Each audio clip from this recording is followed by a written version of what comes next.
typical range of motion, okay? There is no overpressure. Please, that hits you an automatically dangerous maneuver. Goodbye, see you for your retake, okay? That doesn't even get you like, well, let's sit down and talk about what happened. That's just instantaneous failure. So please know, just again, I always try and give you one thing that I want you to remember when you leave today. That would be it, okay? So we're going to start with cervical flexion and cervical extension. Jen has offered her head and neck for us. So what we're going to do first is you're going to get your goniometer. You're going to put it at the external auditory / acoustic hiatus. Has nothing to do with food, nothing to do with cold cuts, steak, nothing. There's no meat and stuff. All right, so we're going to, what's that?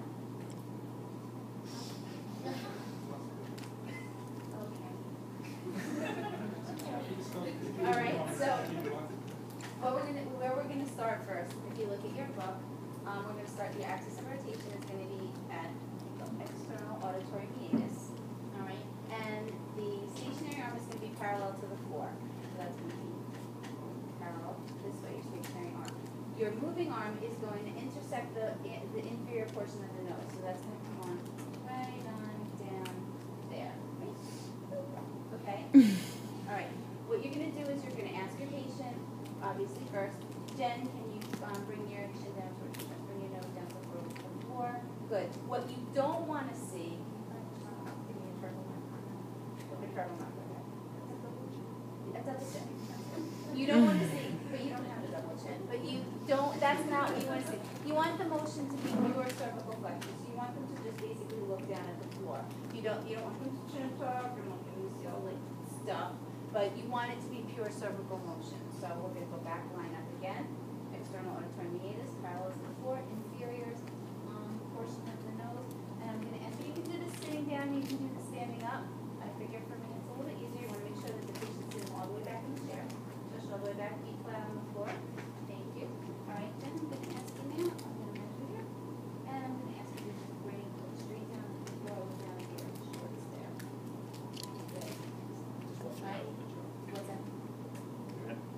Oh, I'm sorry. Sorry. I'm having a little vertigo thing today, so that can be.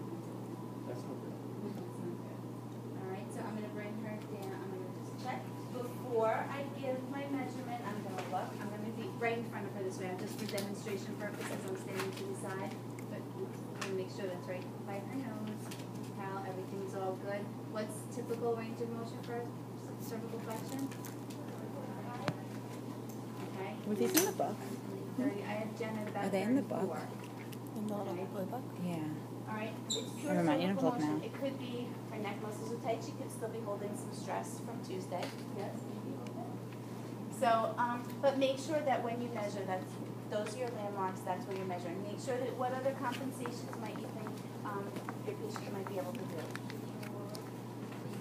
Right, lean forward. What else? Okay, trying to kind of like avoid that whole range of motion. Getting that chin tucked more as opposed to just flexion.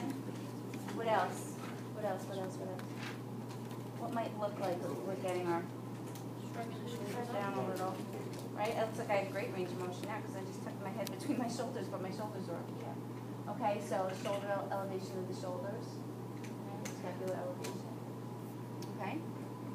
Chris, did you have something you wanted to add? No, I wanted to see if there was norms for the other two. Oh, okay. So, and then for extension, it would be the same thing. Extension would be the same, your landmarks are the same. You're going to ask your patient, Jen, could you look up toward the ceiling for me? But what you don't want to see is them hanging on the muscles of the front of their neck. You don't want to see a lot of other extension going there. So just, you can hold her right here. Please just look up toward the ceiling. Good, okay. And for the same thing, you're going to line up. Come in the front, same position, stationary arm parallel to the floor, moving arm to the inferior to the tip of the nose, and axis rotation external auditory hiatus internal deep. Okay, Jen, can you look up toward the ceiling? Good. Okay. And you don't have to move along with her. When she's there, she's there. Okay, making sure my landmarks are correct. Okay, and what's normal? 45. Okay, so she's got about 43. All right, good. All right, so that's flexion and extension. For rotation, do you want to go from the top on this one, John?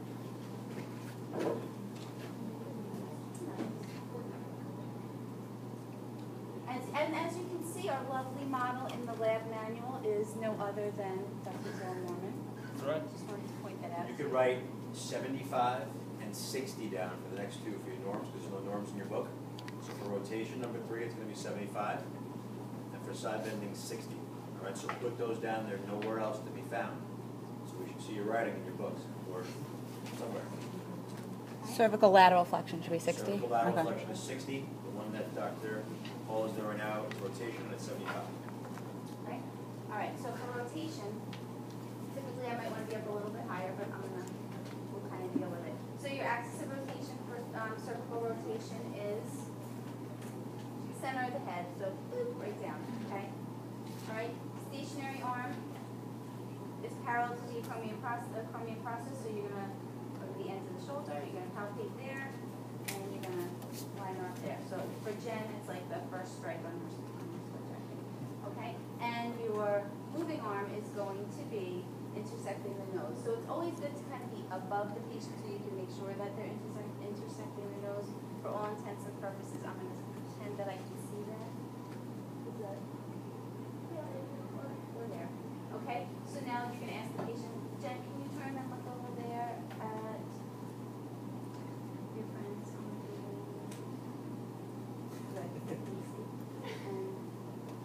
Okay, good. All right, come back again. All right, now I'm going to ask you to do it one more time. Look over at Easy. Okay, and now, my substitution, thank you. All right, she's like, oh, I didn't like the way I got the first time when I was doing it all by myself. You just want to make sure that there's not this other whole rotation component going on in the thoracic spine, in the lumbar spine. You want it to be purely cervical rotation. All right, so I'm going to ask you one more time. All right, Jen, can you look over there in Casey's direction? Okay, good. So you're still, the center of the head's not going anywhere. The acromion process isn't going anywhere. But now you want to come back to the center of her nose. So go right to there. And we're going to get, what did Dr. Williams say? 75.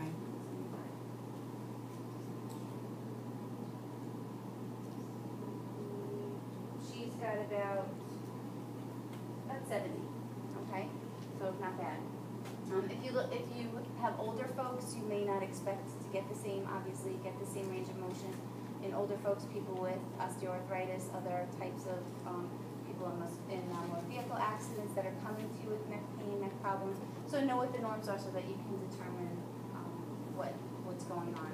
You would do it to both sides, so the same landmarks, you just have her rotate to the other side. What are the compensations again? Thoracic rotation. Say again. Rotation of the thoracic. Okay, right, so she's going to kind of maybe corkscrew in a little bit more. She could extend, cervical extension maybe, she could go back. Cervical extension, sure. Okay, so a lot of times a patient may avoid a painful arc of motion and they'll kind of go around it. So just be aware. Some of you had the pleasure of enjoying that with your practical partners that were kind of going to end ranges by avoiding exactly what you wanted. So just be aware of that when you're seeing your patients. That they will probably, as much as they want to please you, that's what they want to do, but they also want to avoid the pain. So make sure that the motion that you're assessing is pure, that's what they're doing actively. Okay? So you can compare what Jen did. Jen, just turn toward Casey again. Okay, so you can say, okay, you can eyeball that, good, okay. Now, and then you measure it. So you get an idea of where they're moving to. All right, lateral flexion, cervical flexion. I'm going to turn Jen, face the wall. I'm going to turn the chair so you face this wall over here. Thank you. All right. You have the back camera?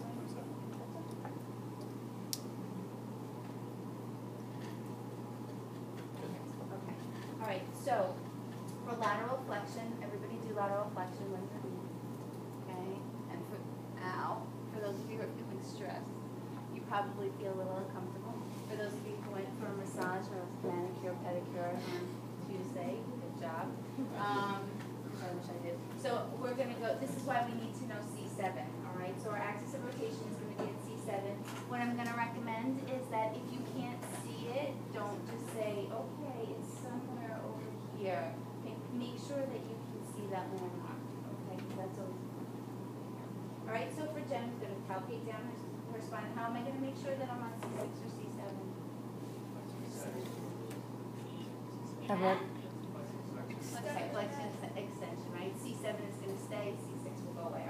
arm on C7 for Jen, okay? And my stationary arm is gonna be down along the thoracic spine. This, you may wanna just ask her if she can take off, I'm not going to ask you, but you don't want anything really in the way. You wanna be able to make sure that it's straight, that you're in line, that you can actually palpate what you need to. Alright, so my axis of rotation is on C7. My stationary arm is going along the thoracic spinous processes, and my moving arm is gonna go to the middle of her head. Alright? I'm sorry, let me dip down. Okay, so she is perfectly middle of her head bun. So I'm gonna ask her, Jen, can you please bring your ear down to your shoulder? Okay, good. Bring it up again. Good, one more time for me. Okay, just stay nice and straight. And I'm gonna go back to the midpoint of her head where I measured, and the measurement for normal is 60. Okay, so we have about 52 degrees. Okay, and it's probably having a little bit of stress from Tuesday. All right, so very simple. You're gonna do the other side. I'm gonna do end feel. I'm gonna make sure. No. No, good, I'm not. Okay, good. So not just for rotation that we're gonna avoid end feel. Nothing, no end feel for cervical spine. Okay, none. If you do it, I'm gonna cry. Okay, so that's it. So that's cervical range of motion. I think we're gonna do that part. Should we just do that, or should we just go over that? Okay, so let's take some time and do that. Go through all of